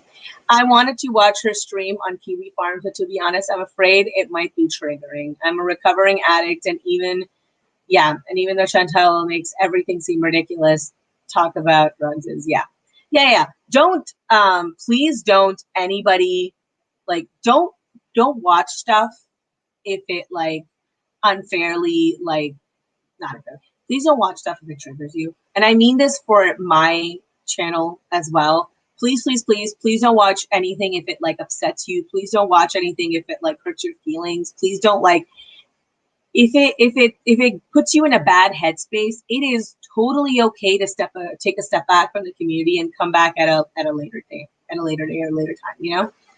Thank you. You're sorry to feel ridiculous because nothing she does is desirable in any way. It's just my addict for your money. Good times. Yeah, of course. Yeah, and yeah, of course I care. And there's a ton of people who are in a similar boat to you, Sue. You know, I've said before that it's hard for me sometimes watching Chantal because I'll see the things that she does and I'll remember when I was in that negative headspace myself, and it makes me sad all over again. And I completely understand where you're coming from, you know. Hey Jan, thank you for subscribing. It's good to have you. I had to stop watching Chantal because her content. Well, yeah. And that is very understandable. I've honestly, like I said, even for myself, I don't have like a particular demon, quote unquote, that I'm fighting, if I can be so incredibly like generic about it. But I don't have anything like that. There's no like specific trauma that I'm dealing with that I can point to and be like, there's the problem. But when people have that, when they have a trigger like that, it can be really, really difficult to watch somebody, you know, displaying those same behaviors on their channel, especially when their chat is just gassing them up and being like, yeah, you do you, girl. That's great. It becomes so difficult because then you're like, maybe my addict brain is right. Maybe all those negative thoughts that I have in my head are actually correct. And I too should just fall back into my negative behavior, you know? Been immersing myself in art though. I grew up in a rough life with addicts around. Yeah. And that I think art, I think friends is a good way of coping with it. I do hobbies once more, my very pretty Daisy Lacey channel. It's just nice. Thank you so much, Sarah. That's very kind of you to say so. Yeah, just throw yourself into hobbies that are productive. Make something. I found making something for me is very therapeutic. If I make something, it's something I have that I can hold in my hand later on, and I can think of like the calming aspects of making something. Which is why I'm like trying to sew. Not well, just in case anyone is wondering. I'm not good at any of my hobbies, but you know, I don't have to be good. Let me take a look at the chat. We've hit a plateau. Things are opening up again. Schools might be open up again. Yeah, 100% clear things aren't great. Yeah. Where are you, Darkness Dusk? You don't have to disclose that, but I'm just curious. I spend my time building and decorating houses on Sims or drawing. See, that's great. I like Sims is such a good. I wish I was able to get into it. I'm not particularly great at video games. I used to be. I just don't have the attention for it anymore. Now I like doing stuff like I've gotten like not what is the word? It's called like texter's thumb, synovial tendonitis. It's a very long. It's not like tendonitis exactly, but it's like just a thing that you get in your thumb sometimes, and it like I have to wear like a splint for it, but I'm not. But I found that like rather than playing video games, what helps me, and this is just very personal, is if I have something that I can like touch, and that's a very grounding thing for me. Hey, Jamil. I forever live in jealousy because if you guys don't know, our friend Jamil here lives in Hawaii, and I've been wanting to go there forever, and I'm just tiny little bit jealous. Nothing too major, but I am jealous. Let's see. Made 3 bags today and got a purse under my. Oh, that's really nice. I'm glad that you're being productive. I have not been productive today, but I did wash my hair, so I think that should count for something. Oh, you're from Belgium. Oh man, I've been to Belgium. Belgium is beautiful. I think when I'd gone to Belgium, I just ate my body weight in chocolate. I just ate my body. I don't think I ate any. Oh, no. I did eat. I also ate a lot of waffles, and I took a waffle making class there, which was actually very fun. Also bad at that, but it was very fun anyway. You get better with experience with someone. Yes, here's hoping that I get better as I go along. I've learned some stuff. I'm learning how to make some more like traditional Indian clothes. Which, by the way, if you guys are here for more Chantal stuff, this is kind of like, unless there's anything in particular that we want to discuss, I think this is pretty much it. That's all I have to say for her week. I do have more things to say about her with vis-a-vis the breakup, but that will probably come in my potentially Tuesday video. It just depends on when I get the filming and editing done. I'm doing my best, and my teachers are basically, I'm living in my room because I'm terrified that I might get my mom sick. Safety. Yeah. Teachers have like one of the hardest jobs, I swear. My other best friend, it's like a triad. She's a teacher. She teaches in Brooklyn. One of the hardest jobs. I have no idea why they get paid so little. It's like such a tough job to do. Ava, you're from Australia. Adel, please tell me how to pronounce your name, because I feel like I'm butchering it every time and it makes me like unbearably sad. You're from Ireland. Partner had gone to Ireland a while ago for like a work thing. Oh, man, the pictures were so beautiful. This is before we met, so I didn't get to go. Now he's not allowed to travel without me, because there's nothing that makes me more jealous than people traveling. I think when I'd gone to like Japan and China, one of my friends had gone to Thailand at the same time. I swear I was jealous of her vacation while being on vacation. It's the only thing that I ever feel jealousy about when it comes to people. And Nicole, you guys are teachers too. Oh, wow. There's a lot of teachers in my chat. Jamel, you and your husband or you and your partner are welcome. I will host you all. Aw. We cook a lot and hike, basically. That's our lives, besides reading science articles and playing Switch.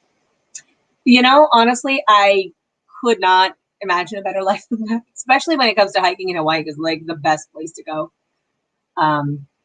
Edel. Am I saying that correctly? I'm probably still doing it wrong, but I hope I'm closer.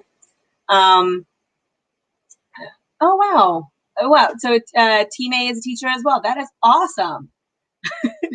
You guys are doing God's work. I mean this like not in any kind of like put upon kind of way, but I genuinely think teachers have like the hardest job. Like I've dealt with like 2 or 3 kids at a time, and I wanted to cry. So anyone who can take care of multiple children at one go is like my hero. Lauren, hey Jasmine, this is my first time catching you. Callie mentioned you in a shoot. Yes, I'm so behind on watching anything. I'm genuinely like, I think I have like a couple of videos from Milk Tea that I'm behind on too. I'm just really behind in everything right now. This work week has been killer. And so I didn't even know that she chatted me out. We chatted a little bit back and forth in like DMs, and when she did that, and I realized I got like a sudden burst of people following me, and I'm like, I hadn't even done anything recently that was like cool, so I had no idea why.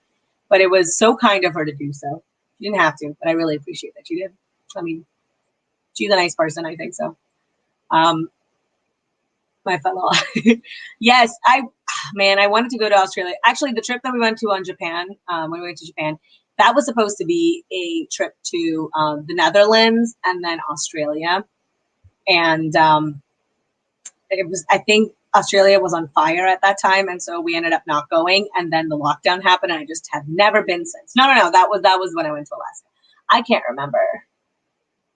I'm getting all my timelines mixed up. My favorite class. You teach history. I loved history. History was maybe one of my favorite subjects. I did not like geography, to be very honest with you. I'm very bad at geography, and I have a very poor sense of direction, so it makes me dislike everything. Yes, yeah. Jamal is a science teacher as well, and partner is, wow, professor at a university. That is impressive. I think teaching teenagers is like a harder thing than teaching like small children. Small children are nicer. But I think teenagers are mean. Yeah. I don't know how teachers control 20 plus kids. I don't know either. My friend tells me sometimes like really funny stories of stuff that happens in her kids' class, and it's really cute. It's really adorable, but you know, geography was was my only non-honor roll course. Yeah, that's how I feel too. I'm bad at it. The school that I had gone to, because I did all my like high school and stuff like that in Canada. The school that I had gone to, one of the coolest things about the high school there was that home ec was a requirement for us. I remember correctly. My memory is faulty though, so it was great because everybody knew how to do basic things like sewing and boiling an egg, which is why I know how to use like the sewing machine at all, because I learned it in high school and it just was a thing that I liked, so I kept doing it badly. Once more, I don't want anyone to have any expectations of me here, but you know, you should come to Denmark. Oh my God, I really, really want to come. I really want to go to Denmark. I want to travel the whole world. I just, you know, limited by mostly money, but then also the pandemic. But soon, I promise. I teach computer science to undergraduates and adults. Ooh, that is a hard one. I've been trying to learn how to do Python for like a year. I am so bad at anything computer science related. I am like technologically illiterate. So, Charlie Bradshaw, greetings from Washington State. Hey, hi, hello. I love Washington State. We've gone a few years ago, partner and I had actually like did a road trip, and we like drove all down the West Coast, and we driven all the way through Washington. We did the Olympic National Park, and we drove all the way up to Mackay Indian Territory, and then we did like a hike. I think it was like 6 or 7 miles, and we hiked to a beach, and then we like camped on a beach for a couple of nights. It was great. And the funniest thing to me was that when we went to go get our like, we had to get like a badge saying that we were allowed to hike there. You have to register. Not hike, sorry, camp there overnight. And we got like a little badge. And it said, they gave a little pamphlet saying, don't be a surface pooper. It was, I swear, I still think of seeing that for the first time in my life and like giggling because it was so funny to me. Don't be a surface pooper. I feel like I should send one to Chantal. I think she'd appreciate it. At least in Hawaii, all the teachers had the opportunity to be vaccinated since February. Yeah, Hawaii is actually doing a really fantastic job with controlling the spread.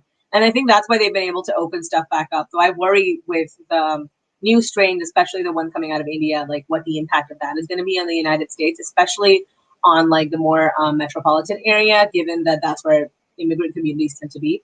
So I'm keeping my fingers crossed that it isn't too bad. But I swear every news story that I'm reading that's coming out of India right now is like absolutely horrifying. It is scary. It is a scary, scary situation.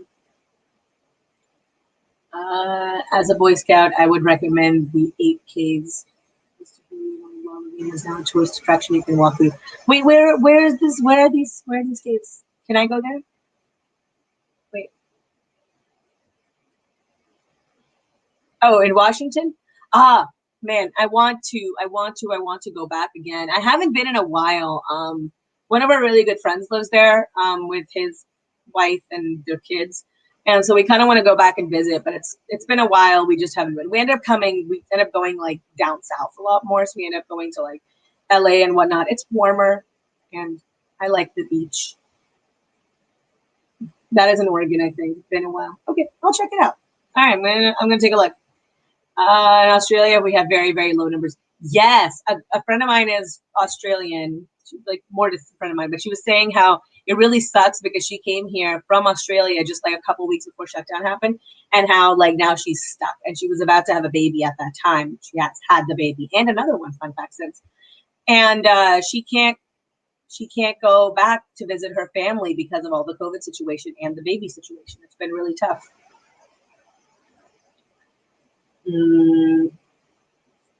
Only ever, okay. I really recommend, if you have ever been, if you guys are planning on going to Oregon, it's like called the River Gorge Trail. I really recommend that. That is one of the best hikes I've ever done. If I remember correctly, it was like, there was like a naturally occurring like log jam there that was like cutting off the water. And so partner and I literally like climbed over all the logs and we got out to the other side. And there's like this really thin little stream that comes up almost like mid chest of water. And you go there and there's like a tiny little waterfall. I didn't have a waterproof phone case with me, which is going to be my perpetual like sadness because it was like the perfect like Instagram moment. And I wish I had a picture, but just the memory of that is one of the best things. It was beautiful. It's so nice. I think it's called the River Gorge Trail. Wait, hold on. I want to check it, but at the same time, I've always found it very rude when Chantal does that. So I'll wait until later and then I'll maybe throw it up somewhere. Wayandotte, Michigan, beautiful tourist trap island. It's been a while since I've been to Michigan, so I'm gonna check that out for sure. I used to live across the river from Michigan, so across from Detroit. I used to live in Windsor, Canada, and I used to go to Michigan pretty often. It's sad that Chantal doesn't seem to have anything likable about her either. I think that because Chantal views everything in her life as criticism, any negative comments that she gets as criticism, it becomes really difficult to, it becomes really difficult for her to react in anything other than like a hostile way. And I think that's one of the reasons why she comes across as being so incredibly unlikable. Joda enjoyed the chat. Oh, thank you for coming. Have a really good dinner. Thank you for being here. But yeah, I think the reason why Chantal comes across as being so unlikable is because she's always on the defensive. People, when they're being defensive, are generally like, it's harder to like and get along with. And, you know, it's just, I think it's just because she thinks that she's being attacked all the time. And I really wish she would let down her like defenses and understand that you're not being, criticism is not the same as hate, you know? Yeah, that was, yeah. The fact that she's like, it's fine if I smoke, you know, meth and do cocaine and Molly and all these myriad of drugs, but like, God forbid, you know, everyone's saying out there the COVID vaccine, you know, potential. She mentioned the AstraZeneca vaccine in particular. She's like, oh yeah, it, you know, could cause blood clots. Yeah, ma'am, you sitting for 5 hours at a time in one location is also much more likely to cause blood clots. But you seem to be okay with that. Hey B, hello. It's just, it's awful. I hate that. I hate the fact that she like in particular like singled out a vaccine. She's like, don't take this one, you guys. Just I don't like that. There's nothing wrong with the AstraZeneca vaccine, by the way. If you guys are curious, yes, there was a side effect, but it's like very few people. It's one of those things where it's like everyone's gonna have some sort of everything is gonna have some sort of a side effect, and it's so few people in the world. And if your doctor says that you should get it, then you should get it. Yeah, she did. Darkness Dust. She said in one of her videos, and I'm forgetting which one because my memory is terrible, that she's not sure if she's gonna get the vaccine. I think it was her Get Ready With Me that she done after her I Have a Boyfriend video. That she said something along the lines of she's not sure if she wants to get the vaccine because, you know, I mean, take a look at the AstraZeneca vaccine. It produced blood clots. It's absolutely true. They did. Oh, I didn't know that they banned the AstraZeneca vaccine in Denmark. That's interesting. Okay. I got to look into that. I didn't realize that it was still banned anywhere. I assumed that after they'd investigated it, because it was very few cases. I want to say it was something like 6 cases out of the millions that they'd administered the vaccine to, who had that negative reaction. I think the Johnson & Johnson vaccine is the same thing. A few people had a negative reaction. And as per law, everything has to be investigated, which absolutely. But they're really, like, for the vast majority of people, there is no risk to the vaccine. It's because, you know what the thing is? She has this weird idea in her head that like health means being completely free of like, it's like no processed foods, no artificial colors, all of that, right? Like the very like influencer sort of vision of health that she has. And unfortunately, vaccines are basically just chemicals. You don't know what they are. And so they don't often tend to fit into that worldview. And I think that's a reason why Chantal doesn't tend to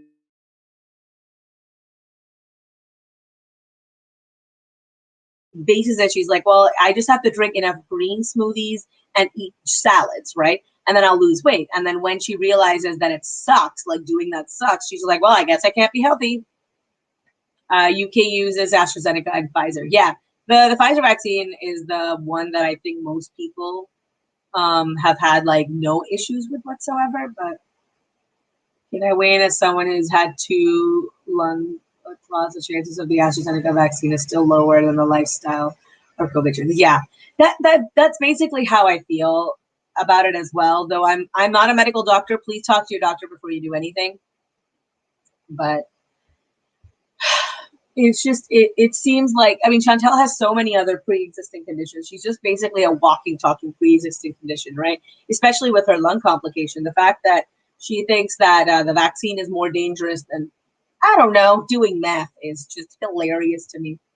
Yeah, the Johnson & Johnson vaccine is still under investigation in some places. I think in America it's been released back into the public. But the problem is that a lot of the negative misconception about the vaccine has led to a lot of vaccine hesitancy, in particular for that vaccine. A few friends of mine who are like doctors or in the medical field, they were talking about how clinics don't want to order any of those vaccines because they're like, if we tell the patients that it's the J&J vaccine, they won't want to take it, which is, that's like absolutely awful. I got double and several. I'm alive. Right? Not even autistic. Who would have thought that, right? I got the vaccine myself. And look at that. I'm not autistic either. It's almost like vaccines don't do anything to you. But I haven't gotten my shot yet. I've been trying to schedule one, but work has been hell for a month or so. Yeah, I can understand that. Given how late all my videos are, yeah, I can understand work sucking. Okay. Thank you for the live, Jazz, and thank you for the chat, everyone. Hope everyone stays safe and has a wonderful day/night. Thank you for being here, Casey. I really appreciate you. And actually, on that note, I'm also going to go. I've been on here for 2. I always say I'm going to be on here for about an hour, and then I'm always on here for 2.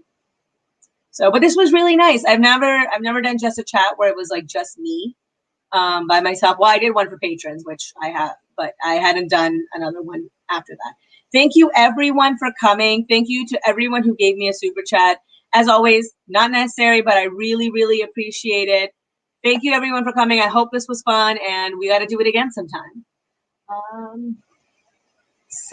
Chel? I'm not sure if I'm pronouncing her name correctly. Hi from the Philippines.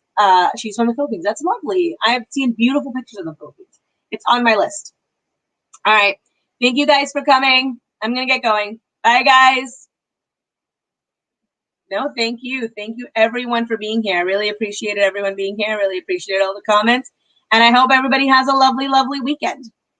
I'm now going to go and sew some more and or take a nap. Depends. All right. Bye.